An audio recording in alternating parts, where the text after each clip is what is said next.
Let's move on from Hurricane Harvey to the storm that is battering the entire country. Donald Trump. He's been president for 7 months. And like a teenage boy with a locked bedroom door, he's been exploring his new powers. And this weekend, Trump confirmed that he could get someone off all by himself.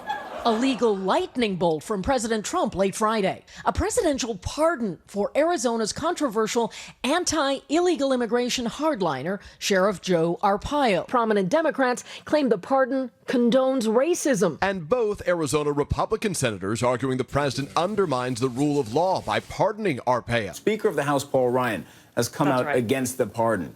This is what his spokesman told the Wall Street Journal. The speaker does not agree with the decision. Yeah, Paul Ryan, sort of standing up to Trump. Yeah, no, because I mean, let's be honest. Paul Ryan's never really standing up to Trump, right? Paul Ryan stands up to Trump the same way you stand up to a waiter at a restaurant. You're all confident when he's not there, like, this food is horrible. What's that? Oh no, everything's great, thank you.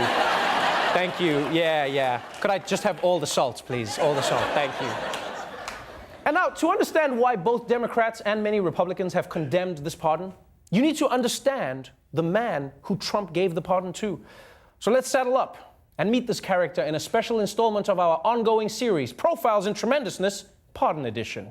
Was Sheriff Joe convicted for doing his job? Ladies and gentlemen, meet Joe Arpaio. He was elected sheriff of Maricopa County, Arizona in 1993, and quickly developed a reputation as an intense opponent of illegal immigration, which you can kind of get. You know, he's in law enforcement, he's cracking down on something illegal. You know, it's like how Smokey the Bear brutally mauls anyone who starts a forest fire. That's just the thing. Oh, what, you thought he writes them a citation? No, he kills people. He kills them. He's a bear. He's a killing machine. But as much as Sheriff Arpaio presented himself as anti-illegal immigrant, it turned out that he was really just anti-being a decent human being. If you talk to law enforcement officers that have worked with this guy, they will tell you he is a thug and he's an embarrassment. Arpaio has made a name for himself by forcing prisoners to live in canvas tents in triple-digit temperatures. I already have a concentration camp. It's called Tent City. He shackled women in labor to the bed, his aggressive use of stun guns, overcrowding in his prisons. Prisoners there died at an alarming rate, often without any explanation given. One of his jailers nearly broke the neck of one of the inmates there, a paraplegic man who had the temerity to ask for a catheter. He marched Latino prisoners into a segregated area with electric fencing. Truly one of the worst sheriffs in America. Yes. The man Trump pardoned is regarded by many as one of the worst sheriffs in America. Worse than Sheriff Clark, worse than Sheriff Roscoe P. Coltrane, worse than the sheriff Bob Marley shot in his song. And that guy was a dick. That guy was a real dick. I mean, Bob Marley was super chill. If he kills you, you had it coming. You had it coming. But this guy's bad news. And now, Sheriff Arpaio's abuses of power didn't just hurt the inmates at his prisons, right? They also hurt the taxpayers who had to foot the bill. During Arpaio's tenure, between 1993 and 2015, cases involving Arpaio and his office totaled $142 million in legal fees, settlements, and compliance costs, according to the Arizona Republic. In fact, that includes 2 lawsuits over the wrongful deaths of prisoners and tens of millions in civil rights and discrimination suits. Yeah, just think about that for a second. $142 million spent because of him. Think about all the other things that money could have bought. Schools, or roads, or they could have just paid Conor McGregor and Floyd Mayweather to punch Arpaio in the face. That's a lot of money. That is a ton of money. And now here's what may surprise you. All that Arpaio did, that's not why he needed a pardon. No, those were just his extracurriculars. Yeah, it turns out his full-time job is racism.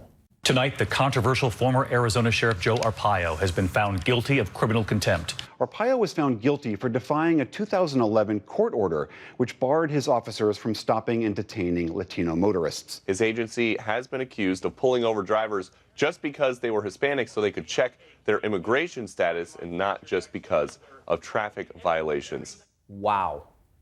Being Latino in that town must suck. Just getting pulled over all the time just for that. Sir, do you know why I pulled you over?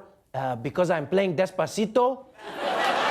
Yeah, and it's the version without Justin Bieber. Let me see your ID. Let me see your ID. Now, contempt of court may not seem like a big deal or something to get excited about. I understand that, because when you hear contempt of court, you think law and order, right? You're in contempt. I don't care. I'll spend the night in jail. But this wasn't some night in jail offense.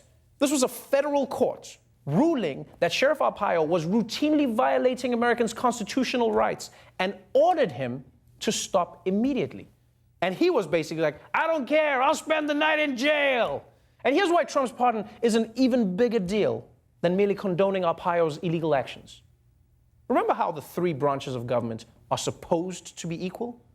Well, convicting someone of contempt is the one and only way the judicial branch can put muscle behind its decisions. So when the President of the United States steps in and pardons someone's contempt conviction, he's essentially rendering the courts powerless. Why would Trump pardon Joe Arpaio? Arpaio jumped on the Trump train long before his presidential run, supporting Trump's birther lie about President Obama. Trump really admired what Sheriff Arpaio was doing. It's just easy to endorse him because everything I believe in, he's doing, and he's going to do it when he becomes president. You know, for a guy who's not racist, Donald Trump sure has a lot of racist friends. Yeah.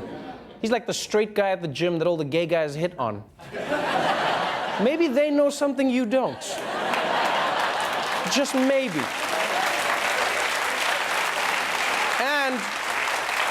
And there may be another reason.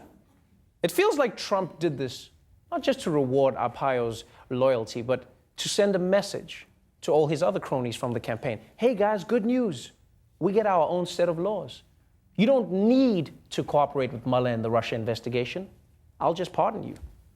And here's what tells me that this was really just about Trump sending a message to not sweat the judicial branch, right? The fact that Arpaio hadn't even been sentenced yet. He pardoned him before the sentencing. And at most, he would have had to spend 6 months in jail. That's it. You don't need to waste a pardon on someone who's going to jail for 6 months.